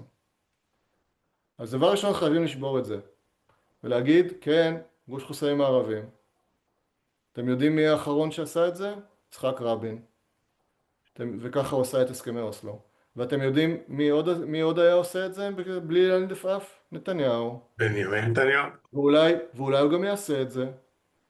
כי אם תהיה סיטואציה שבה, תדמיינו, כן, שנגיד עבאס הוא עם 7 מנדטים, ונגיד זה ההפרש בין גוש נתניהו לבין הגוש השני בניקוי הערבים, אז נתניהו לא ימצמץ לפני שהוא יציע לעבאס להיות שר הביטחון. סכם ראש הממשלה. כן? אז חייבים לנער את ה-so called ראשי מפלגות אופוזיציה, להגיד להם, חברים, או שאתם מבטיחים שהערבים לגיטימיים, גם לגוש חוסם, הכי טוב שיגידו מה שיאיר אומר, כן? צריך לפחות מפלגה אחת ערבית בקואליציה, אבל לפחות שיגידו שהערבים לגיטימיים לגוש חוסם. לפחות. וללחוץ עליהם, ומי שלא אומר את זה לא מקבל את הקול שלנו. כי אחרת, אני מדבר על אנשים טובים, כן? מהצד שלנו שמתלבטים ואולי וזה, שיבינו שכל עוד הם לא מקבלים את ההתחייבות הזאת, אז הם מסתכנים סיכון גדול שהקול שלהם ילך לנתניהו. והדבר האחרון זה הבעה של עמדות ברורות. אתם יודעים שכל מפלגות המרכז, מרכז ימין האלה, בנט ואייזנקוט, ליברמן הוא במובן הזה שונה, אבל בנט ואייזנקוט ולפיד, מאוד מאוד נזהרים מלהביע עמדות ברורות. גם בנושא של הסכסוך הישראלי-פלסטיני והישראלי-ערבי, אפילו אם תרצו בנושא האיראני, הם בעצם, תשאלו אותם, מה ההבדל בעצם בינך לבין נתניהו? תסביר לי, יש הבדל בנושא האיראני? ובנושא הפלסטיני? ובנושא גיוס החרדים? אל תספר לנו על ברית משרתים, תראה לנו את חוק הגיוס שלך. אני אומר לכם שחוק הגיוס של בנט הוא החוק של אדלשטיין. הוא לא חוק הגיוס הקיים. הוא לא יאללה כולם מתגייסים ואל תבלבלו את המוח. הוא טוב, אם אתה לומד תורה ואתה באמת תוכיח שאתה לומד תורה ויהיה כזה ביומטרי כניסה לישיבה ואתה באמת תיכנס כל יום ותלמד מ-9 עד 5, אז בסדר, אז אתה לא צריך להתגייס, זה בסדר. זאת העמדה האמיתית של בנט, לדעתי. ואם זאת לא עמדתו, אז שיגיד אותה, שיגיד בבירור מה כן עמדתו. כי הוא לא במקרה לא אומר אותה. אה, ואותו דבר על כל נושא. אוקיי? אז דה לגיטימציה לנתניהו, לגיטימציה לערבים ועמדות ברורות בכל הנושאים. זה מבחינתי מה שהייתי שמח שכל אחד ואחת מכם יפעל לכיוון הזה, כל אחד כמיטב יכולתו, ברשת, בשיחות עם חברים, whatever, וכמובן לפקוד אנשים לדמוקרטיים, לחזק את המפלגה בכל דרך אפשרית, לבוא לדוכנים שיש בימי שישי בכל מיני מקומות, בטח יש גם בצפון, לא תחת אזעקות. וכל דבר אחר שאתם חושבים שהוא פעילות שיכולה לקדם את הדמוקרטים, אני אשמח לשמוע ואני אשמח להיות חלק מזה, ויאללה, let's do it. אה, תודה ערן, קודם כל. אורלי בכר, רגע, אני אעשה לך unmute, את יושבת כל כך יפה ומחכה, רגע, איך אנחנו עושים לך unmute, הנה, היי, ערב טוב. ערב טוב. היי. היום אמר לי הבן שלי, הוא אמר, אפשר להתווכח אם צריך היה לעשות את המלחמה נגד איראן או לא, אבל once עכשיו, אנחנו כאן במצב הזה, אז לדעתו צריך להמשיך ולא לעצור, כי לא יהיה עוד נשיא בארצות הברית שייתן לנו לגמור את המלאכה ככה, ואנחנו, אסור לנו לבזבז את ההזדמנות הזאת, את המומנטום הזאת, זה כמו שעם היטלר אי אפשר היה לעשות משא ומתן, גם לא עם האיראנים, וזאת דעה רווחת. ורק לגמור עכשיו את המלאכה עד כמה שיאפשרו לנו, כי אחרת זה בכייה לדורות. והייתי רוצה לשמוע התייחסות לאמירה הזאת. והוא מייצג את אותו דור שגדל עם נתניהו בתור... כן, כן, כן, ברור, ברור. כן. אז קודם כל, זו שאלה נפוצה כמובן, כן? אני אנסה לענות עליה. כן. הבעיה הראשונה עם השאלה הזאת, היא במלכוד של, נקרא לזה, הצעד ה-99 מתוך 100. זה כאילו שאנחנו התחלנו לנסוע בווייז מירושלים לצומת גומה לפני 30 שנה, נסענו נורא נורא לאט, עשינו את כל הפניות הנכונות או הלא נכונות, כן התברברנו, לא התברברנו, לא משנה, ואז הגענו לראש פינה, ועכשיו אומרים לנו, אוקיי, מה היית עושה עכשיו אחרת? לא. יש מיליון דברים אחרים שהיה אפשר וצריך לעשות אחרת קודם, והיו מביאים אותנו הרבה קודם, ובצורה הרבה יותר חלקה, ולמצב הרבה יותר טוב. זה לא שכל מה שקרה עכשיו הוא בלתי נמנע. יש מיליון דברים שנתניהו עשה, הוא הודה בקולו לפני כמה ימים, בראיון לפוקס או משהו, שהוא 40 שנה ניסה להגיע למצב הזה שארצות הברית נלחמת נגד איראן. 40 שנה הוא חרחר את המלחמה הזאת. אז עכשיו לבוא ביום ה-12 למלחמה ולהגיד, טוב, מה אתם רוצים, אבל אין ברירה אלא להמשיך? היו הרבה ברירות קודם, וכן, יש ברירות גם עכשיו. והברירות שהיו קודם, אפשר לדבר על זה באריכות, אבל אני אתן רגע דוגמה אחת בולטת. הסכם הגרעין ב-2015, שאני מכיר אותו מאוד מאוד מקרוב, הייתי בתוך המערכת, הייתי חלק מהרוב של אנשי המקצוע והבכירים בתוך המערכת, שחשב שההסכם הזה הוא הסכם טוב, ושנכון לישראל לא לחתום עליו, סליחה, אלא לעודד את האמריקאים לחתום עליו. ונתניהו התנגד ועשה הכל בשביל למנוע מאובמה לחתום עליו, כולל אותו נאום מפורסם בקונגרס, שהרס לדורות את היחסים בינינו לבין הצד הדמוקרטי של הפוליטיקה האמריקאית. ובסופו של דבר ב-2018, כשטראמפ נשיא, נתניהו מצליח לשכנע אותו להפר את ההסכם. למרות שהאיראנים קיימו אותו בקפדנות, ולא חתרו לנשק גרעיני, ולא השאירו אורניום. היו מאוד מאוד דקדקנים ביישום ההסכם, לפי כל הדוחות של הסוכנות הבינלאומית לאנרגיה אטומית ושל סוכנויות המודיעין למיניהם. זה ידוע כעובדה? כן, את יכולה לעשות גוגל, את רוצה אני יכול לשלוח לך, חד משמעית. טראמפ היה זה שהפר את ההסכם, האיראנים קיימו אותו בקפדנות, והוא הפר את ההסכם, בין היתר כי נתניהו דחק בו לעשות את זה. עכשיו, האיראנים כמובן לא מלאכים, והם משטר עוין, שהייתי מאוד שמח אם אפשר היה להיפטר ממנו, אבל הם לא היחידים שעונים על הקטגוריה הזאת, יש עוד הרבה משטרים כאלה בעולם. ואנחנו תמיד ידענו, גם במערכת הישראלית וגם במערכת האמריקאית, שאין לנו יכולת להחליף את המשטר הזה בכוח צבאי, אלא שזה משהו שמחייב הפיכה פנימית, עם כוחות אופוזיציה מאורגנים וחמושים פנימיים. וכאלה אין בנמצא. לא היו ואין גם עכשיו.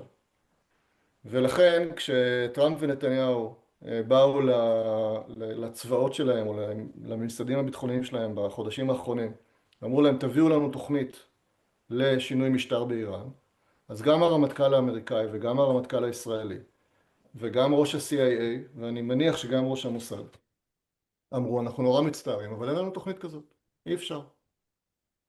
זה לא מנע מטראמפ ונתניהו להגיד אוקיי, אנחנו הולכים לעשות את זה בכל זאת. אוקיי, והיום אנחנו בצומת גומה, ונגיד אתה ראש ממשלה, מה אתה עושה עכשיו? אז אמרתי, אם אני ראש ממשלה, אז אמרתי, קודם כל אני עושה הפסקת אש, מחליף את הממשלה ועושה אסטרטגיה חדשה. אבל נניח ש... עושה הפסקת אש עם האיראנים כרגע? כן, כן, כן, כן, כן, חד משמעית. זה כאילו, מה הייתי עושה מחר בבוקר אם הייתי יכול. עכשיו, אם אני כבר ראש ממשלה, אז אני יושב עם האמריקאים, ואני יושב עם הסעודים, ואני יושב עם האמירתים, ואני יושב עם עוד מדינות אחרות, ואנחנו מגבשים דבר שנקרא הסכם ביטחון אזורי, שכולל את כל מדינות המפרץ, וכולל את ישראל, ואם יהיה שינוי משטר באיראן, הוא יכול לכלול גם את איראן, ואם לא, אז הוא מכוון נגד איראן. אני כתבתי מאמר בהארץ, אני אשלח לכם גם כן אותו אחר כך, ביום שישי, שאומר, שקורא לכינוס של ועידת ריאד לשלום אזורי, כמו שהיה ועידת מדריד, מי שזוכר. ואומר, האמריקאים, ביחד עם הסינים אם אפשר, כמו שבזמנו זה היה האמריקאים והרוסים, עכשיו נכון שזה יהיה האמריקאים והסינים, מכנסים ועידה בינלאומית, מזמינים את כל מדינות האזור, כולל הפלסטינים, מנהלים משא ומתן, או קובעים קבוצות של משא ומתן, ישראל מול לבנון, ישראל מול סוריה, ישראל מול הפלסטינים, וועידה רב צדדית לביטחון אזורי, וועידה לשיתוף פעולה כלכלי, ועוד כמה וכמה, כמו שהיה במדריד, לא חייב להיות אותו דבר, כן, אבל מבחינה רעיונית, ויושבים כמה חודשים, מנהלים משא ומתן בכל הערוצים האלה, וספציפית לגבי איראן, מה שזה יכול לייצר, וישבתי לפני כמה ימים עם השגריר הסיני פה, הוא מדבר גם כן במושגים האלה. זה משטר ביטחון אזורי, שבעצם במהות שלו יש שיתוף פעולה ביטחוני והסכם של אי התקפה בין כל המדינות באזור, ובוודאי במפרץ הפרסי. ועכשיו, בוא נאמר, להגיע להסכם כזה ששותפות לו כל מדינות המפרץ וישראל, זה לא בעיה. ישראל של אחרי נתניהו, כן? ישראל של נתניהו מבחינתם הם לא רוצים לשמוע עליו. הוא מבחינתם איום כמו האיום האיראני. והם מאשימים אותו בפריצה של המלחמה הזאת. אבל אנחנו בפוסט נתניהו, כן? עכשיו אני ראש ממשלה, אז זה נחמד, אפשר לחגוג. אז יש... אז אם אני מוציא את האיראנים מהמשוואה, אני אומר כל מדינות ערב וישראל יכולות להסכים ביניהם על משטר ביטחון אזורי כזה. שוב, זה נשמע אולי כזה טעות, זה לא, אנחנו ניהלנו את המשא ומתן כזה בקבוצות עבודה רב צדדיות בשנות ה-90, כחלק ממה שהיה אז תהליך השלום, ויש ניירות משותפים והייתה התקדמות וזה. אז נכון שעבר הרבה זמן וצריך לעשות הרבה שינויים וזה, אני לא אומר שלא, אבל זה לא בשמיים, זה לגמרי doable. ועכשיו זה אינטרס מפרצי עצום אחרי מה שהם חטפו, כן? הם חטפו את השוק של החיים שלהם, הם עדיין לא... הם באיזה טראומה שיקח לה הרבה מאוד שנים עד שהיא תעבור. שתבינו, זה בשבילם, זה ריסוק של כל המודל הכלכלי, של כל התוכניות שלהם לעתיד, הם באמת במצב קטסטרופלי. אז הם ישמחו מאוד לאיזשהו משטר ביטחון אזורי שהוא יהיה אמין. עכשיו, יש בעיה עם האיראנים. ואת מביאה אותי עכשיו, אנחנו בסוף הזמן, אני הייתי יכול לדבר שעה וחצי רק על מה צריך לעשות עם איראן, אני מנסה רגע לתת לך תשובה מהירה, הייתי אומר לך ככה. יש בגדול, שוב, אני מפשט את זה מאוד, אבל אין ברירה. יש שתי אפשרויות.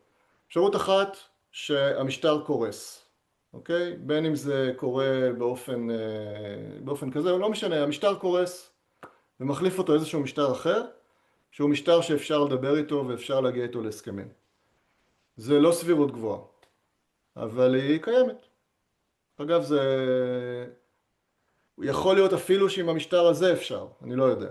אבל נניח רגע שיש משטר איראני, שאיתו אפשר כן לנהל משא ומתן ולהגיע להסכם. מצב כזה, מנהלים איתו משא ומתן על הצטרפות שלו לאותו משטר ביטחון אזורי והתחייבויות מאוד מאוד קשיחות שלו עם ערבויות, לא רק של האמריקאים אלא גם של הרוסים וגם של הסינים, שאם חס וחלילה הוא מפר את ההתחייבויות שלו, אז מה שנקרא all hell breaks loose.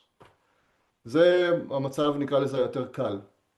המצב היותר קשה, שבו יש משטר איראני שממשיך להיות עוין וממשיך לאיים על חופש השיט במפרץ וכו' וכו'. אז גם במצב הזה אני אומר, כן, מה את אומרת, אורלי? רגע, שנייה, אלוהי. את במיוט, את במיוט. רגע.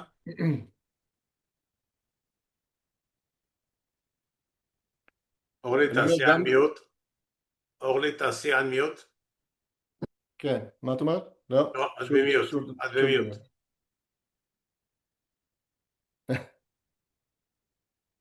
רגע, שנייה. עכשיו?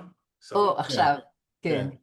ולשיטתו של הבן שלי, אנחנו ברגע שנעשה הפסקת אש עם משטר איראני עוין, הם ידהרו אל הגרעין ואנחנו כן. לפני הסוף. אז תראי, העניין של הגרעין כרגע הוא כזה. אני אומר שוב, כל עוד הם היו תחת הסכם, הם לא חתרו לגרעין. עכשיו, בעקבות מלחמת 12 הימים, ועוד יותר בעקבות המלחמה הזאת, אגיד לך כל מיני בכירים בכירים לשעבר ובכירים במדינות אחרות שדיברת איתם בימים האחרונים, אומרים שהסיכוי שעכשיו האיראנים ירוצו לפצצה, כולל פצצה שהם יכולים אולי לקנות מהצפון קוריאנים, הוא הרבה יותר גדול.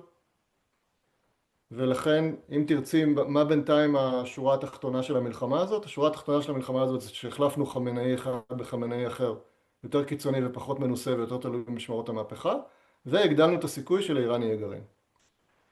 ואם נעשה מה שהבן שלך מציע, שלא ברור לי בדיוק מה זה, כן? אבל אם נמשיך את הכיוון הזה, אז אנחנו עלולים להמשיך להאיץ עוד יותר את התהליכים האלה, ולגרום להם לרוץ עוד יותר מהר, להשיג פצצה, בין אם זה בכוחות עצמם, בין אם זה בסיוע חיצוני.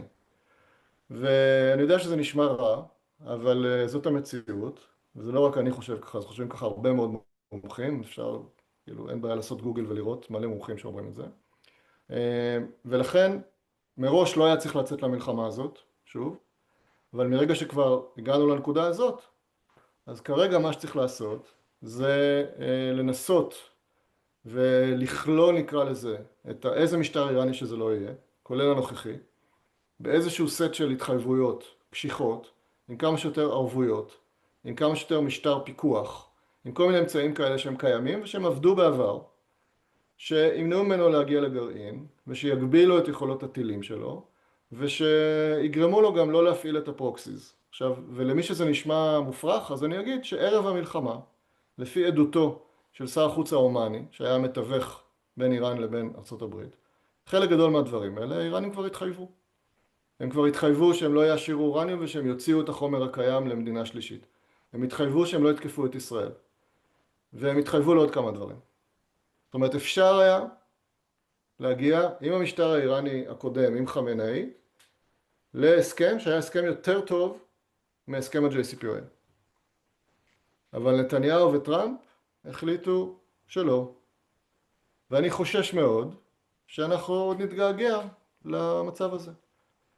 עכשיו, אחרי שאמרתי את זה, אני אגיד, יכול להיות שבאמת אנחנו בתקופה של נס, ויכול להיות שיהיה איזושהי התפתחות שקשה לצפות אותה כרגע, אבל אי אפשר להוציא אותה מכלל אפשרות, של או איזושהי התמוטטות, מחר נקום בבוקר והכותרת תהיה, חמינאי נמלט, משמרות המהפכה הניחו את נשקם. אני חושב שהסיכוי שזה יקרה שואף לאפס, אבל הוא לא אפס. או שפתאום קמה איזושהי אופוזיציה איראנית יש מאין, כמו שהיה בסוריה עם ג'ולני, והיא תתנפל על מתקני המשטר בטהרן, ונראה דגלים מתנופפים וקמה דמוקרטיה איראנית חדשה.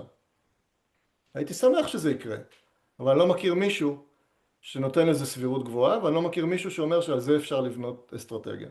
ולכן המשמעות של מה שהבן שלך מציע, זה עוד חודשים ארוכים של מלחמת התשה, של שיתוק של חלקים הולכים וגדלים בכלכלה הגלובלית, עם זינוק במחירי הנפט ובמחירים ובמוצרים נוספים, עם בעירה כוללת במפרץ ומעבר לו, וגלישה לא דיברנו בכלל על רוסיה וסין, כן? ועל מה שהן עלולות לעשות בסיטואציה כזאת, ואין לנו עכשיו את הזמן, אבל זה כבר מלחמה אזורית, אבל זה יכול להיות מלחמה אזורית עוד הרבה יותר קשה, וזה יכול להגיע גם למלחמה גלובלית. וכל זה באופן שלא הייתה לו הצדקה מלכתחילה, ושיש סיבה טובה לחשוב שמצב הסיום שלו יהיה מצב בעייתי, בלשון המעטה, לישראל. וסיבה טובה לחשוב שהסיבה להיכנס אליו היא סיבה פוליטית אישית אינטרסנטית. לגמרי, קרימינלית, גם במקרה של נתניהו וגם במקרה של טראמפ. כן. כן. ערן, המון המון תודה. קודם כל מרתק, ממש. תראה מה זה, אנחנו כבר כמעט שעתיים בזום הזה, ועדיין היינו בשיא למעלה מ100 אנשים, ועכשיו יש פה עדיין קרוב ל70, אז קודם כל המון תודה לכל האנשים שהיו פה, והקשיבו בסבלנות רבה. תודה מאוד גדולה באמת לצוות של הדמוקרטים בגליל העליון, הילה שנמצאת פה, ודודי, ואליה, ואילנה מקריית שמונה, ומיקי מקריית שמונה, וגל, וסליחה, פשוט זה ריבועים קטנים, אז סליחה אם פספסתי מישהו, שרה, ובאמת, בואו נמשיך לעשות את העבודה המדהימה שצריך באמת בשביל להחליף את נראה לי שערן קפא לנו שוב, אז אני מקווה שהוא שומע בואו נעשה את העבודה שאנחנו צריכים לעשות בשביל, הנה ערן אומר שנקטענו לו. עכשיו אני שומע, קודם נקטעת, כן. באמת בשביל להחליף את הממשלה האיומה הזאת, יש לנו הרבה עבודה, זה עלינו העבודה לעשות, ויש לנו בית להציל. אז ערן, תודה שאתה פה ואתה משמיע קול כזה שפוי וחותר להסכמים ולא למלחמה, ואני חושב שזה מסר מאוד מאוד חשוב, שאנחנו גם, אגב, זה מסר שאנחנו צריכים להעביר, ערן הזכיר את זה קודם, אנחנו צריכים לדבר על זה עם ראשי המועצות שלנו, ועם ראשי היישובים שלנו, ולבקש מהם שילכו וישמיעו את המסר הזה, במקומות, אני בטוח שכל אחד מראשי המועצות שלנו היום, אם הוא יגיד שהוא רוצה לשבת בפאנל כלשהו בתקשורת, ייקחו אותו בברכה, ושם הוא צריך לזכור להגיד שאנחנו רוצים ללכת עם היוזמה הצרפתית. נכון. הלוואי והם יעיזו, אורי. הלוואי והם יעיזו. אני אשמח, כל מי מהם שרוצה, אני אשמח לדבר איתו ולהסביר לו ולדרבן אותו. אני יכול להגיד לכם שאני באופן אישי, מחר בבוקר מרים טלפון לאסף ומעביר איתו. זה מסתיים או לא? אני כבר חצי שעה יושב, בשביל מה? אז רגע, רק שנייה אחת ברשותכם, אני רוצה שאנשים יוכלו להגיד תודה רבה מי שרוצה. אז זהו, באמת המון תודה, ותודה בשם כולנו. תודה רבה אורי, תודה רבה, מאוד מאוד מעניין. תודה רבה. לשירותכם. מעניין וחשוב. תודה רבה. ענקית. תודה. תודה רבה. ממש תודה רבה. לילה טוב לכולם. תודה רבה, ואורי, תעביר את ההקלטה, בבקשה. כן, כן, בטח. אורי, גם אני הייתי פה. נורית, היי. אנחנו במשפחה מובילים גם את הגליל העליון וגם את כפר ורדים. אוקיי. תשמע, אנחנו אנרכיסטים ידועים. אנרכיסטים ידועים, כן. אז יופי, זה אני אוריד מהקלטה אחר כך, אבל תודה לכולם, ערן תודה, ביי, ביי. לילה טוב. טוב. טוב להתראות.